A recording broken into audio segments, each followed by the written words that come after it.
안녕하세요. 셔마 패밀리 연보현 목사입니다. 오늘은 기본과정 6번째 시간으로 제5강 자녀 양육에 실패하는 이유에 대해서 함께 이야기를 나눠보도록 하겠습니다.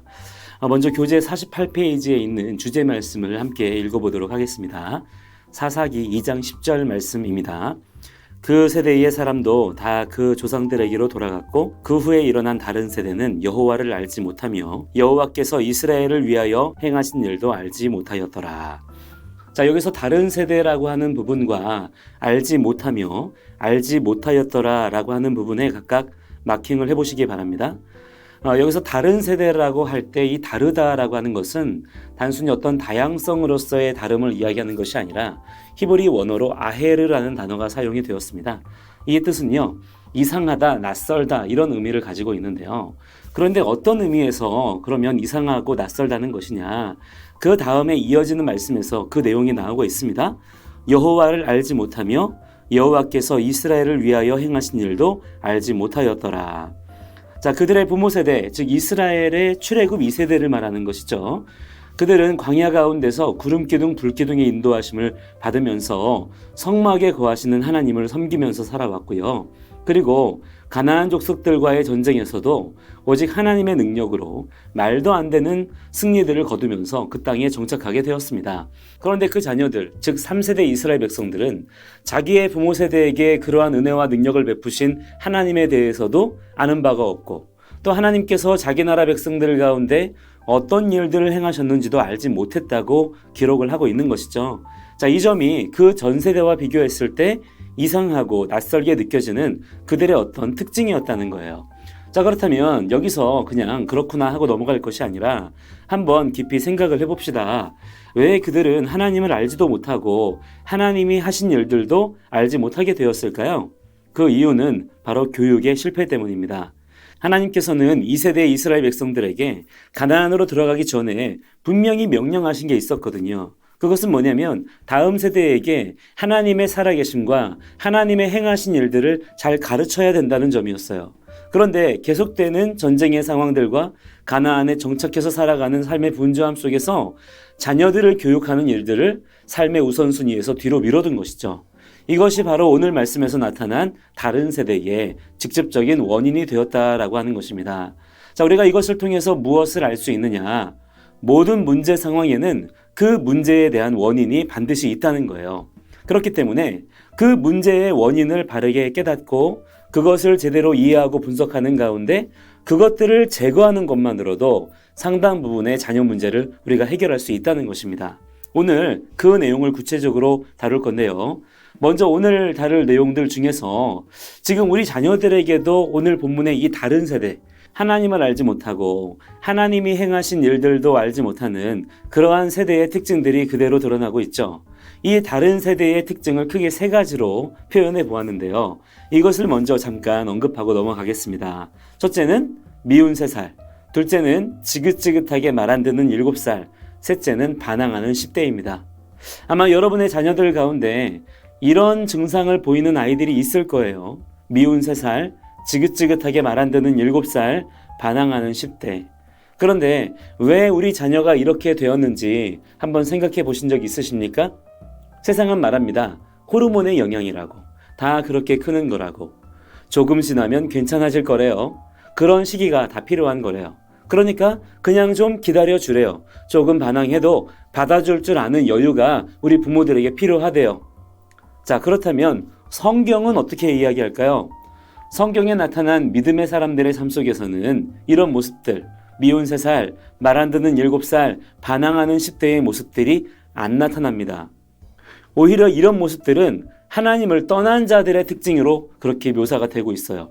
반대로 믿음의 사람들은 미운 3살이 아니라 순종하는 3살, 고집불통 7살이 아니라 복종하는 7살, 반항하는 10대가 아니라 효도하는 10대의 모습이 드러나고 있는 것이죠. 자, 무슨 말일까요? 성경은 믿음의 사람들에게서는 이런 일이 일어나면 안 된다고 말씀하고 있는 거예요. 그런 세대는 다른 세대라고 표현하고 있는 것입니다. 아까 다른 세대가 일어난 이유가 교육의 실패 때문이라고 말씀드렸죠. 지금 그 일들이 계속 반복적으로 우리들에게도 일어나고 있는 것입니다. 이것을 오늘부터 우리가 바로 알고 바로 잡아야 되는 것입니다. 우리 함께 교재 48페이지에 있는 프롤로그를 읽어보도록 하겠습니다. 부모라면 누구나 다 자기 자녀가 훌륭한 사람이 되기를 원할 것이다. 누구나 다 자기 자녀가 인격적으로 성숙하기를 원하고 성도의 가정이라면 영적으로도 거룩하고 온전한 자가 되기를 원할 것이다. 그러나 실제로 우리가 경험하는 현실은 어떤가? 95% 이상의 자녀들이 신앙의 자리를 급속하게 떠나가고 있으며 교육에 투자되는 엄청난 인력과 비용이 무색할 정도로 다음 세대의 범죄와 일탈, 그리고 점점 무정해지고 메말라가는 세상의 변화들을 보고 있다. 이에 부모 세대는 당혹스러움을 느끼며 나름대로 여러 가지 방법들을 동원하여 문제를 해결해 보고자 노력하지만 거의 대부분은 보기 좋게 실패만 거듭할 뿐이다. 대체 왜 이런 일들이 벌어지는 것일까? 그 문제의 근본적인 원인을 제대로 이해하지 못한 까닭이다. 자, 누구나 자녀들을 바르게 훌륭하게 양육하고 싶어 합니다. 문제는 그것이 뜻대로 안 된다는 데 있는 것이죠. 그런데 더 큰 문제는요. 어떤 문제가 발생을 했을 때 너무나 당연하고도 자연스러운 반응, 그 문제의 원인을 찾아내야 되지 않겠습니까? 그런데 지금 너무 이상한 것은 지금 이 시대 우리 자녀들에게 나타나고 있는 그 문제 상황들을 문제로 보지 않는 거예요. 오히려 그것을 자연스러운 것으로 여기는 풍조, 그것이 문제가 아니라고 가르치는 잘못된 교육의 흐름이 있다는 것입니다. 그래서 아무도 이 문제들을 문제라고 여기지 않다 보니까 이 문제가 시간이 지나면 지날수록 점점 심각해지기만 할 뿐 조금 더 다루어지지가 않는 것이죠. 자녀 양육뿐만 아니라 모든 교육에 있어서 가장 첫 번째는 문제 상황을 직시하고 그것을 정직하게 받아들이는 것입니다. 이게 안 되면 그 어떤 문제라도 전혀 다룰 수가 없어요. 문제를 문제로 인정하지도 않는데 무슨 문제가 해결이 되겠어요? 오늘 우리는 이제까지 우리가 자녀 양육에 실패해왔던, 더 정확하게 말하자면 우리의 자녀들이 거룩한 세대가 되기보단 미운 3살, 지긋지긋하게 말 안 듣는 고집부통 7살, 반항하는 10대로 살아갈 수밖에 없었던 그 근본적인 이유를 찾아볼 거예요. 이때 가장 중요한 것은 이것을 그냥 듣고 흘려버리는 것이 아니라 냉철하게 현실을 직시하고 오늘 다루는 내용 중에 내 자녀에게 해당되어지는 문제들에 대해서는 정직하게 받아들일 줄 알고 적용할 줄 아는 지혜와 특별히 용기가 필요합니다. 오늘 다루는 내용들을 절대 피하지 마시고 불편하시더라도 정면으로 한번 부딪혀 보시기 바랍니다. 먼저 성경적 자녀 양육을 바르게 이해하기 위해서는 창조와 죄에 대한 올바른 이해가 바르게 정립되어야 합니다. 이 두 가지 키워드, 창조와 죄에 대한 개념이 바르게 정립되지 않으면 교육이라고 하는 것이 첫 단추부터 잘못 끼우는 꼴이 되어버려요. 교육이라고 하는 것이 결국 무엇이냐면 지금 현재 우리 가운데 나타나 있는 죄의 문제를 다룸으로써 그 궁극적인 목적이 뭐냐면 창조의 원형을 회복하는 것이거든요.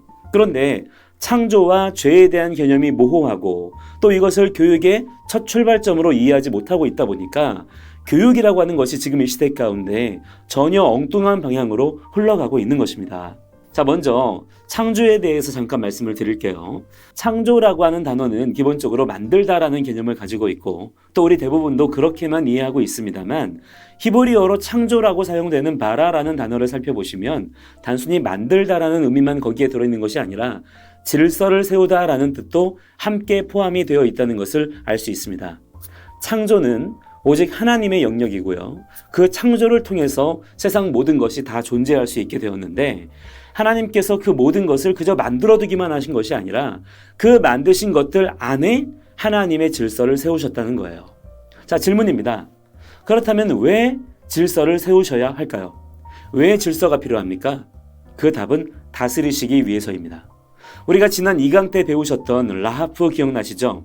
모든 것을 품으시고 그 안에 있는 것들은 하나님께 순복하는 가운데 영원토록 샬롬을 누리는 것, 그것이 하나님 나라의 본질이고요. 하나님의 창조의 진정한 목적이에요. 이를 위해서 하나님은 세상을 창조하신 것이죠. 따라서 모든 것은 하나님의 창조 질서 안에서야 비로소 참된 기쁨, 에덴의 삶을 누릴 수가 있는 것입니다. 자, 이것이 교육의 기준이 되어야 합니다. 기준이라고 하는 것은 목표가 되는 것이라 이 말이에요. 그리고 이 기준에서 벗어난 것이 바로 죄예요. 죄라고 하는 것은 단순히 어떤 살인, 거짓말, 미움, 음란 이런 것들을 말하는 것이 아니라 그런 것들은 단지 죄의 현상일 뿐이고 죄의 본질은 하나님의 창조 질서를 거스르는 모든 것, 하나님의 기준을 벗어난 것이라는 점을 우리가 먼저 이해해야 되는 거예요. 이 관점에서 교육을 시작해야 되는 것입니다. 그러니까 교육의 전제가 뭐냐? 두 가지입니다. 첫째, 하나님이 천지와 만물을 창조하셨다. 즉 모든 것을 만드셨고 그 가운데 질서를 세우셨다. 이게 모든 가르쳐야 될 내용의 기준이 되는 것이고요. 둘째, 모든 사람은 죄인이라는 점입니다. 교육은 이 두 가지 전제로부터 출발을 해야 되는 거예요. 성경 중심 자녀 양육과 세상 교육의 가장 큰 차이가 바로 이 두 가지에서 출발하는 것입니다. 세상 교육은 일단 하나님의 창조를 부인하죠. 절대 인정하지 않습니다. 그리고 세상 교육은 아이들의 가능성을 강조해요. 부모의 간섭을 최소화하고 아이들의 잠재된 능력을 끌어올리는 데 집중합니다. 이게 왜 그러냐면 창조와 죄에 대한 기본 개념이 세워져 있지 못하기 때문이에요. 죄라고 하는 것은 종교적인 용어가 아니라 관계적인 용어입니다. 하나님의 권위와 질서에 복종하지 않는 상태가 곧 죄의 상태이고요. 죽음의 상태예요. 그러니까 윤리 도덕의 기준이 아니라 하나님이 그것을 기뻐하시느냐 안 기뻐하시느냐를 가지고 죄냐 아니냐를 판단할 수 있어야 되는데 그 기준 자체가 세상 교육에는 없다 보니까 지금 세상 교육이 계속 열심히 산으로만 가고 있는 겁니다. 그러면 왜 이렇게 세상 교육이 창조와 죄에 대하여 무지하게 되었느냐? 그 이유가 있어요. 바로 인본주의적 인간론과 헬라적 영지주의라고 하는 잘못된 철학 사상이 세상 문화의 근간을 이루고 있기 때문이죠. 이 두 가지 모래밭 위에 인류가 온 힘을 다해 바벨탑을 세우고 있는 것이 바로 지금의 현대 문화인 것입니다. 이 두 가지에 대한 자세한 내용은 부모대학 때 더 깊이 다루도록 하고요. 기본 과정에서는 이 두 용어 정도만 간단히 알고 넘어가도록 하겠습니다. 인본주의적 인간론 그리고 헬라주의적 영지주의예요. 이 두 가지를 통틀어서 수평문화라고 하고요. 그러면 이 수평문화가 왜 문제냐? 이 수평문화의 철학을 통해서 하나님의 창조 질서에 맞서는 사고체계가 확립되고 그에 따르는 문화가 형성, 확산되기 때문이죠. 그래서 성경의 진리에 맞설 수 있는 사상적인 토대와 근거를 그렇게 마련해 놓고 대립각을 구성할 수가 있는 겁니다. 이를 통해서 죄에 대한 개념 자체에 혼동이 발생하는 거예요. 기준 자체가 모호해지는 것이죠. 지금 당장 우리가 보고 있는 진화론이라든가 성평등 개념 같은 것들이 그냥 나온 게 아니에요.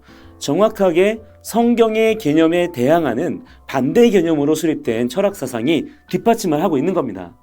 그 사고 위에 지금 세상 교육이 세워져 있으니 교육이 제대로 되는 게 더 이상하죠. 단순히 선한 의도와 열심만 가지고 될 일이 아닌 겁니다. 잘한다고 할수록 점점 일이 꼬여가기만 하는 거예요. 죄라고 하는 것은 한마디로 쉽게 말해서 고집이다라고 이해하시면 됩니다. 고집이 뭐냐? 내 맘대로 할 거야, 내 뜻대로 할 거야. 이게 고집이에요. 물론 사람이 나름대로 소신 있게 살아야죠. 때로는 다른 사람의 의견에 굽히지 않고 자신의 주장을 끝까지 관철시키는 그러한 결단력이 물론 우리에게 필요하지만 그러한 소신이라든가 결단력과 고집은 전혀 다른 거예요. 그래서 성경을 보시면서 고집이란 무엇인가? 고집이라는 것을 어떻게 우리가 발견해야 되고 고집을 어떻게 다루어야 되는가? 이런 것들을 잘 보셔야 됩니다. 이 고집이라고 하는 것이 보통 생후 7개월, 8개월 정도 때부터 표현되기 시작해요. 이때부터 아이들이 자기의 부정적인 감정들을 표현하기 시작한대요. 물론 그전에도 아기가 나름대로의 고집을 가지고 있기는 있을 테지만 제대로 표현이 안 되는 것이죠. 그러다가 이제 손과 발에 힘이 들어가기 시작하고 목을 가눌 수 있고 뒤집기도 하면서 나름대로 조금씩 자기 표현이 가능해지면 질수록 이제 그때부터 자기의 고집을 주장하기 시작을 하는 겁니다. 자, 지혜로운 부모들은 이때부터 이제 아이의 모습에서 고집을 발견하기 시작을 해야 되고요. 마치 기다렸다는 듯이 이 고집을 다루기 시작을 해야 되는 거예요. 여러분, 우리가 하나님 뜻대로 의롭게 살려면 어떻게 해야 합니까? 고집이 다루어져야 되는 거예요. 내 생각과 감정을 포기할 줄 알아야 되는 것이죠. 이게 기본이에요. 그러니까 고집에 대한 성경적인 정리가 잘 안 되면 신앙생활 전반에 심각한 혼란과 문제가 생기는 겁니다. 자, 먼저 머릿속에 단단히 새겨두셔야 돼요. 죄는 곧 고집이며 고집이 곧 죄다. 이 점을 꼭 기억하시기 바랍니다. 이 고집을 다루는 게 곧 교육인데 그렇기 때문에 교육이 어떤 식으로 이해되어야 되느냐? 그냥 가르치기만 해서는 안 돼요. 왜 지금 교육이 실패하는지 아십니까?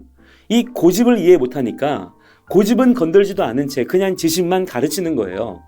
지식과 정보를 전달하기만 하면 알아서 잘 하겠지. 시간이 지나면 조금 더 잘하면 좋아지겠지. 천만에요.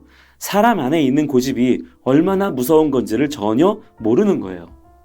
교육은 가르침이 아니라 먼저 훈련으로 접근이 되어야 합니다. 훈련을 통해서 가르침이 들어가는 거예요. 훈련은 히브리어로 가달이라고 합니다. 이건 무슨 뜻이냐면 훌륭한 존재로 만들기 위해서 비트는 행위를 의미해요. 즉 훈련이라고 하는 것은 고통을 수반한다는 것이죠. 왜 고통이 수반될까요? 고집 때문이에요. 고집이 무엇입니까? 내 마음대로 할 거야, 내 뜻대로 할 거야. 이거를 못하게 하니 얼마나 고통스러워요. 그래서 훈련은 힘들어요. 그러나 그 고통을 통과하면 그 아이는 그만큼 더 성숙한 존재, 더 높은 뜻을 추구할 줄 아는 훌륭한 사람, 더 나아가서 거룩한 존재가 됩니다. 이게 성경의 교육 원리예요. 그런데 지금의 교육은 어때요? 훈련보다는 아이들 비위 맞추는 교육. 어떻게 하면 아이들이 더 재미있어 할까? 수준별로 눈높이 교육하고요. 시각 미디어 중심 교육, 놀이 교육 등등. 지금 전반적인 교육의 패러다임들이 다들 대체 왜 그래요? 교육을 통해서 근본적으로 뭘 해야 될지를 모르는 것이죠. 그래서 고집을 다루는 게 아니고 오히려 고집을 더 강화시키는 거예요. 그래서 그 교육의 결과가 무엇입니까? 다른 세대가 나타나는 것입니다. 계속해서 더 첨단에, 더 세련되고 더 강력한 다른 세대가 일어나고 있는 이유가 바로 여기에 있는 것입니다. 이 고집은요, 3살 전에, 늦어도 7살 전에는 다루어져야 됩니다. 육아란 무엇이냐? 죄인을 다루는 거예요. 우리는 천사들을 데리고 있는 게 아닙니다. 우리 아이들의 마음속에는 무시무시한 죄의 본성이 도사리고 있어요. 그 안에 있는 죄성을 인정해야 비로소 제대로 된 교육이 들어갈 수가 있는 겁니다. 그런데 대부분의 부모님들이 아이들의 그 맑고 귀여운 눈망울에 다 속아 넘어가요. 마치 광명의 천사 같은 거죠? 거기에 속아서 그냥 박수 쳐주고 안아만 주고 받아만 주니까 아이들의 고집이 다루어질 수가 없는 겁니다. 고집이 표현되기 시작하는 게 언제부터라고 했죠? 생후 7개월, 8개월 정도부터예요. 굉장히 빨리 나타나는 거죠. 그때부터 이제 우리 아이들의 손짓, 발짓, 울음소리 등에서 고집을 찾아내서 그 고집을 다루어주는 게 교육이자 양육의 기본이어야 되는데, 그런데 그 고집을 다루어주기는커녕 그냥 내버려둬요. 다 받아줘요. 어리니까 그렇지. 아직은 모르니까 괜찮아. 나중에 좀 더 크면 괜찮아질 거야. 그래도 마냥 이뻐. 이러고 그냥 그 고집을 받아주기만 하는 거예요. 그렇게 2년 4개월 정도의 시간을 지나가 버립니다. 얼마나 이뻐요. 그때는 똥도 이쁠 때잖아요. 그렇게 고집을 다루지 않으면 부지 중에 고집 훈련이 이루어집니다. 2년 4개월 동안. 2년 4개월이면요. 지금 군생활보다 긴 시간들이에요. 그동안에 있는 대로 자기 고집을 부려가면서 고집을 훈련하는 거예요. 그러면 어떻게 돼요? 미운 3살이 되는 것이죠. 호르몬 때문이 아니에요.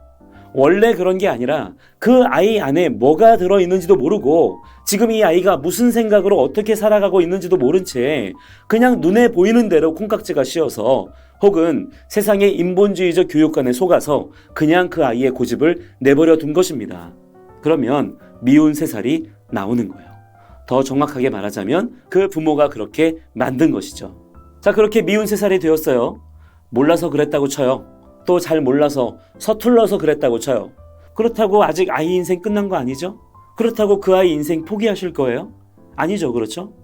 그때부터라도 고집을 다루기 시작하면 돼요. 그런데 이때도 아직 부모가 교육에 대한 기본 개념이 없어서 고집을 다루기는커녕 오히려 고집을 더 세련되게, 더 정확하게 정립하고 표현할 수 있도록 그렇게 키워가요. 사달라는 거 다 사주고 떼쓰고 소리 지르고 부모에게 대들어도 아직 어리다는 이유로 그냥 내버려 두고 그런 식으로 4년의 시간이 흘러가요. 4년이면요 거의 특전사들 수준입니다. 그렇게 불순종 훈련, 고집 훈련이 계속되면요 계속해서 점점 더 고집스러운 존재가 되어가는 거예요. 머릿속에는 온통 내 마음대로 할 거야, 내 뜻대로 할 거야, 이 생각만 가득해요. 그러니까 조금만 내 마음대로 안 되면 뒤로 넘어가는 거예요. 왜 그러는 줄 아세요? 그 고집이 한 번도 제대로 다루어진 적이 없었기 때문이에요. 왜 요즘 시대의 아이들이 공부를 못하는지 아세요? 공부라고 하는 건 결국에 자기 절제예요. 놀고 싶을 때, 자고 싶을 때 그 욕구를 참고 인내할 줄 알면서 책상머리에 붙어 있을 줄 알아야 공부라는 것도 가능한 거죠. 그런데 어릴 때부터 고집을 다루기는커녕 고집을 키우도록 양육받아요. 그러니까 요즘에 ADHD 환자들이 그렇게 많은 겁니다. 이 ADHD는요, 유전병이 아니라 학습병이에요. 분노 조절 장애, 정서 장애에 걸린 아이들 요즘 엄청 많죠. 왜 그럴까요? 세상은요, 다 이걸 어쩔 수 없다라고 얘기해요. 호르몬이 어떻고 유전자가 어떻고 이걸 또 장애라고 하면서 어쩔 수 없다는 식으로 그렇게 몰아가요. 아니에요. 그게 아니라 그 부모가 그 아이의 고집을 다루지 않았기 때문이에요. 하나님께서 그 아이의 고집을 다루고 그 아이의 훈련 교관으로서 그 부모를 그 아이에게 보내주셨는데 그 교관들이 자기 할 일이 뭔지도 모른 채 그냥 그 아이하고 놀아만 준 거예요. 맛있는 거 먹으러만 다니고. 고집을 다루기는커녕 그 고집을 그렇게 그냥 방치한 결과, 그 고집을 다 받아주고 키워주기만 한 결과가 바로 미운 3살, 지긋지긋하게 말 안 듣는 고집불통 7살인 것입니다. 그러니까 생각해 보세요. 7, 8개월 이후에 무려 6년 4개월 이상이나 고집으로 점철된 인생인 거예요. 한 번도 그 안에 있는 죄를, 자기 고집을 제대로 다뤄본 적이 없어요. 그러니 무슨 교육이 되겠어요? 그 아이가 어떤 생각을 가지고 살겠습니까? 자, 이렇게 지긋지긋하게 말 안 듣는 7살 정도가 되면요, 그땐 정말 힘들어요. 그렇죠? 아마 경험해 보신 분들 또는 지금 경험하고 계신 분들 있으실 거예요. 이 고집이라는 게 3살 이전에 다루어주면 그 이후로는 별로 건들 일이 없어요. 그런데 이걸 몰라서든지 아니면 게을러서든지 미루고 미루다 보면 점점 나중에는 손대기 어려운 상황까지 흘러가게 되는 겁니다. 그래도 그때부터라도 이 고집에 우리가 손을 대야 되는데, 그런데 여전히 아무 감각 없이 그냥 이 문제를 내버려 두는 거예요. 그래서 7살 이후에 3, 4년 정도 더 훈련이 되어지면 이 아이가 어떤 존재가 되나요? 드디어 말로만 듣던 그 무시무시한 10대가 되는 겁니다. 북한군이 우리나라를 쉽게 못 쳐들어오는 이유가 우리나라의 무서운 아줌마들하고 무서운 10대들 때문이라면서요. 자, 여러분, 10대 하면 뭐가 떠오르세요? 반항하는 10대죠. 마치 그들만의 어떤 특징, 어떤 특권인 것처럼 조금 버릇없는 10대 아이들이 있으면 다들 뭐라고 합니까? 웃어요. 웃어주면서 아이고 많이 컸구나, 너도 점점 어른이 되어가는구나, 오히려 기특해 하는 거예요. 자, 이런 거 보고 있으면 저는요, 진짜 너무 기가 막히고요, 속에서 막 화가 치밀어 올라요. 왜요? 그런 반응이 그 애를 망치는 거거든요. 지금 우리 10대들을 표현하는 단어가 뭐냐면 사춘기예요. 이 말 한마디면 다 용서되는 거예요. 그런데 이 사춘기를 세상에서 뭐라고 지금 말합니까? 호르몬의 변화 때문에 일어나는 현상이라는 거예요. 아닙니다. 호르몬의 변화 때문이 아니라 마귀의 미혹이자 장난질이에요. 제발 부모님들 속지 마세요. 우리 아이들이요, 초등학교 때까지 대부분 보면 착해요.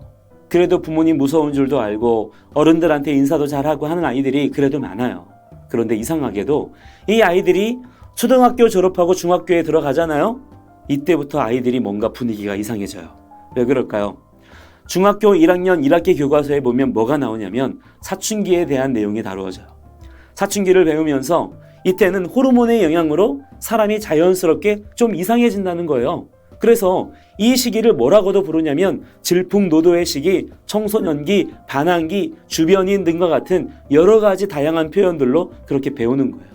그런데 더 기가 막힌 것은 이 말도 안 되는 내용들을 그냥 한번 보고 그런가 보다 하고 넘어가는 게 아니라 공부를 해야 돼요. 그걸 가지고 시험까지 봐야 되네요.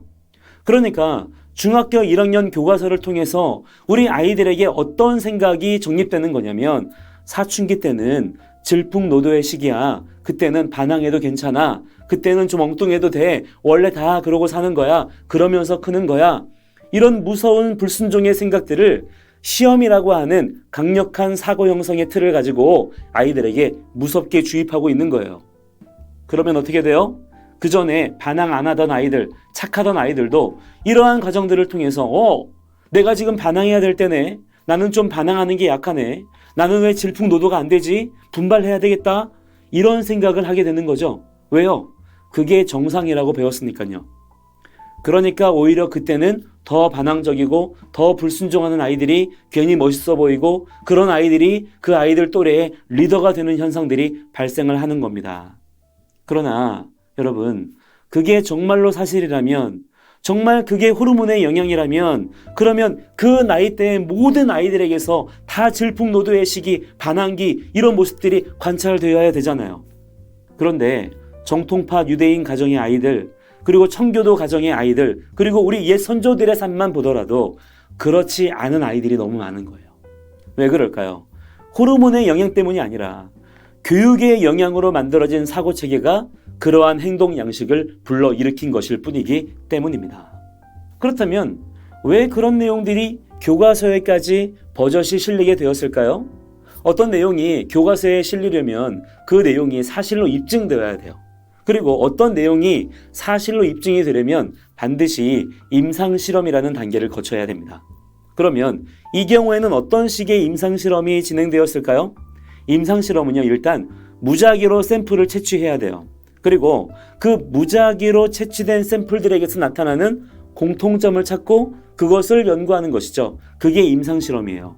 그러니까 여기서 중요한 게 뭐냐면 샘플을 공정하게 채취하는 게 아주 중요한 거예요. 왜냐하면 그 샘플들에 따라서 결과값이 전혀 다르게 나오기 때문이죠. 그런데 생각해 보세요.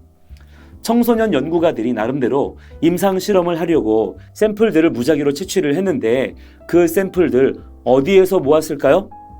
아까 우리가 미운 3살, 지긋지긋하게 말 안 듣는 7살, 반항하는 10대는 어떤 사람들에게서 나타나는 모습이라고 했죠? 하나님을 떠난 사람들, 하나님을 알지 못하는 다른 세대들에게서 나타나는 모습이에요. 세상 사람들 가운데 하나님을 알지 못하는 자들이 많습니까? 하나님을 경외하는 자들이 많습니까? 당연히 절대 다수가 하나님을 알지 못하는 자들이죠. 지금 밖에 우리 아이들 아무나 붙잡고 물어보세요. 그 중에 과연 하나님을 경외하는 아이들을 몇이나 만날 수 있나? 그러니 당연히 결과값이 그렇게 나올 수밖에 없는 것이죠. 물론 그 시기에 신체적인 2차 성징이 나타나면서 신체적인 사춘기, 정서적인 사춘기가 발생할 수는 있어요. 그렇지만 그러나 그렇다고 해서 아이들이 전부 다 반항적으로 분노 성향으로 일탈하는 모습으로 바뀌게 되는 것은 아닌 겁니다. 이건 아주 무서운 미혹을 우리가 이 시대 가운데 당하고 있는 것이죠. 오히려 성경에 나타나는 10대들의 예를 들어볼까요? 다윗은요 15살 정도의 골리앗을 쓰러뜨리고요 그 머리를 자르고도 멘탈이 무너지지 않았어요. 다니엘, 요셉도 마찬가지예요. 사무엘도 한번 보세요. 야곱은요 장막의 사람이라고 인정받았던 사람이에요. 예수님의 어린 시절을 묘사한 외경들의 기록도 보니까요 예수님이 그렇게 효자일 수가 없었다는 거예요. 호르몬? 아닙니다. 교육이에요. 어떤 교육이 공급되어서 어떤 생각이 세워지느냐가 그 아이의 인생을 결정하는 중요한 부분이 되는 것이지 어쩔 수 없이 그렇게 되는 것이 아니라는 점을 알아야 됩니다. 그러니까 얼마든지 우리 아이들의 문제를 바른 교육을 통해서 바꿀 수가 있는 거예요. 자녀 양육에 실패하는 마지막 이유 한 가지만 더 말씀드리고 마무리하겠습니다. 그건 바로 부모의 게으름과 무지함 때문이에요. 여러분 한번 생각해 보시죠. 여러분은 과연 부지런한 부모입니까? 게으른 부모입니까? 부지런한 것과 분주한 것을 혼동하시면 안 돼요. 뭘 많이 한다고 해서 부지런한 게 아닙니다. 오히려 분주한 것은요, 게으름의 변종이에요. 부지런하냐 게으르냐를 판단하는 기준은 시간의 주인이 누구라고 생각하느냐 하는 데서 갈라집니다. 시간은요, 나의 것이 아니라 주님의 것이에요. 따라서 내가 지금 살아가고 있는 이 시간들은 하나님께서 내게 허락해 주신 것이지 내가 어디다가 맡아놓고 사용하는 게 아니라는 점입니다. 그렇기 때문에 어떤 사람이 부지런한 삶을 살 수 있느냐? 지금 이 시간에 충실한 사람이 부지런한 사람이에요. 자, 이 개념이 명확해질수록 삶이 단순해지고요. 놀라운 집중력이 발휘가 됩니다. 낭비되는 시간이 그만큼 적어지는 것이죠. 자, 이것을 자녀 양육에 그대로 적용해 보자면 먼저 가정에서 양육 프로그램, 양육 계획서를 작성하셔야 돼요. 어린이집이나 학교에는 교육계획서를 그렇게 요구하시면서도 정작 가정에서는 무계획으로 내 자녀를 그냥 키우기만 하시는 부모님들 지금 많습니다. 이거 바꾸셔야 돼요. 하나님이 허락하신 시간을 부모의 입장에서 계획하셔야 됩니다. 둘째는 시간표를 작성하세요. 그래서 교육을 쫓아가지 마시고 교육을 이끌어 가시는 리더십을 발휘하셔야 됩니다. 부모가 이끌어가는 교육을 해야 우리 아이들이 안정감을 가지고 그 교육을 따라갈 수가 있고요. 집중할 수가 있는 거예요. 셋째는 시키기만 하지 말고 직접 보여주십시오. 예를 들어서 효도교육, 인사교육, 생활습관교육, 독서교육, 공부, 암송하는 거, 또 예배도 마찬가지로 먼저 보여주세요. 그냥 말로만 이거 해라 저거 해라 잔소리하지 마시고 아이들에게 가르쳐야 될 내용을 먼저 앞장서서 부지런히 실천하시는 모습을 그냥 아무 말 없이 자녀들에게 보여주세요. 엄청나게 강력한 교육이 됩니다. 이런 식으로 부모의 게으름을 먼저 해결하셔야 되는 거예요. 그 다음에는 부모의 무지함을 해결해야 돼요. 어떻게 해결하느냐? 부모가 알아야 되는 걸 알도록 힘쓰는 거죠. 부모가 뭐를 알아야 될까요? 현재 자녀의 상태를 먼저 아셔야 돼요. 우리 아이의 영적 상태가 어떤지, 지금 우리 아이의 인성이 어떤지, 우리 아이의 건강 상태는 어떤지 등등 우리 아이에 대해서 세밀하게 관찰하시고 알아두셔야 될 책임이 부모에게 있습니다. 그런데 요즘 부모님들은 자기 아이 상태를 자기는 모르고 선생님들한테 오히려 물어봐요. 왜요? 너무 바쁘거든요. 너무 분주해요. 이러면 교육의 주도권을 빼앗길 수밖에 없는 거죠. 그 다음에 우리 부모님들 책을 많이 읽으셔야 됩니다. 아이들한테만 공부하라, 책 읽어라 하지 마시고 우리 부모님들부터가 공부하셔야 돼요. 그래야 부모님들께서 교육의 주체가 되시죠. 우리 아이들이 지금 우리 부모님들 속으로 얼마나 무시하는지 압니까? 제가 아이들 얘기 듣다 보면 깜짝 놀랄 때가 많아요.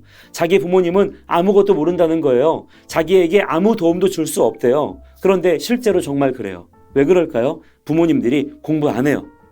공부해야 됩니다. 공부의 끈을 놓으셨다면 다시 공부 시작하세요. 책도 좀 읽으시고 영어 공부도 좀 하시고 성경도 부지런히 더 많이 읽으셔야 돼요. 일부러 연출해서 보여주기라도 하세요. 그래야 자녀들을 부모가 리드하며 교육할 수가 있는 것입니다. 그리고 우리 부모님들 자신의 머리를 낮추시고 주님의 머리를 드셔야 된다 그랬어요. 우리나라 대치동 목동 엄마들 이야기 여러분 아시죠? 그 엄마들 교육에 성공한 분들일까요? 아니요. 철저하게 실패한 분들입니다. 그 열매를 보면 알잖아요. 교육의 책임을 부모가 져야 된다는 말이 부모 맘대로 다 알아서 하라는 말이 아니에요. 부모는 청직이에요. 주님이 교육의 머리가 되셔야 됩니다. 그래야 교육에서 성공할 수가 있는 거예요. 마지막으로 사탄의 끊임없는 미혹을 주님의 권세로 결박하셔야 된다 그랬어요. 우리 함께 계시록 20장 1절로 3절 말씀 읽어볼게요. 또 내가 보매 천사가 무저갱의 열쇠와 큰 쇠사슬을 그의 손에 가지고 하늘로부터 내려와서 용을 잡으니 곧 옛 뱀이요 마귀요 사탄이라 잡아서 1000년 동안 결박하여 무저갱에 던져 넣어 잠그고 그 위에 임봉하여 1000년이 차도록 다시는 만국을 미혹하지 못하게 하였는데 그 후에는 반드시 잠깐 놓이리라. 하나님 나라의 시작은 마귀의 결박으로부터 시작됩니다. 우리 아이들 그냥 가르치기만 하시면 안 돼요. 지금 우리 아이들의 생각을 사탄이 다 붙잡고 있어요. 이 마귀부터 영적으로 결박하시고 영적인 대장부처럼 교육을 다루시지 않으면 절대 우리 아이들 거룩하게 세울 수가 없습니다. 자, 오늘 강의 여기서 마치도록 하겠고요. 다음 주에 제 6강 강의로 다시 찾아뵙도록 하겠습니다. 한 주간 동안 믿음으로 승리하세요. 감사합니다.